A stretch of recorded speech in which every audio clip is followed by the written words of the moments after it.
Yun nga ako nga kasi. Ganda-ganda mo na. Tambay tayo sa.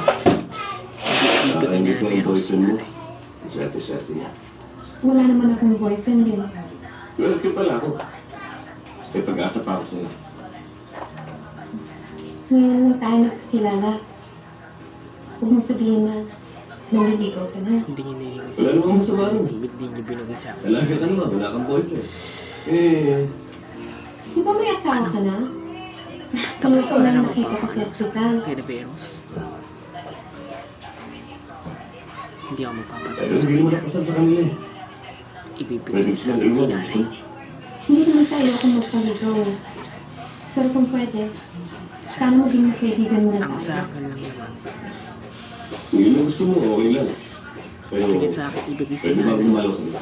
Taka niya Oo naman. Taka niya ng ginawa. Hindi naman ako magpapalo sa kanya eh. Ibigay niya lang sa akin yung nanay ko. May, alam mo, Ibigay niya lang sa akin yung nanay ko. Ano? Buti pa si Gina. Pinahay mo na nga siya. Mas marami pang osang binibigay mo. Samantala Ibigay mo ako. lang sa akin yung nanay ko. Diba? Pero, Pinira ka na magpunta rito tapos wala pa akong bahay. Hihira ka na. Kung ano sinasabi mo, alam mo mag-busy ko. Ano gusto mo? walang makakama. Ibibigay mo sa akin yung nanay ko. Ron, Ang ano ko. sinabi mo yan. Ang ha? nanay ko.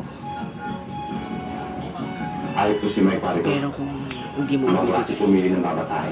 Ang hirap naman sa'yo eh. Lagi kang nagpapauna kay paring Mike eh. Tanda mo to pare. dapat ang nahirapan. Kakanain ko yan. Ano? Kakanain ko yan. Pagkatapos mo, ako naman. Handa na ako lumaban sa Veros. Lalabanan na kita.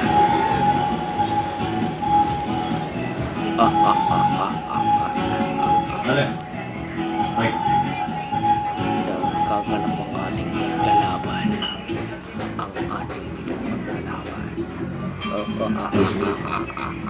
Okay.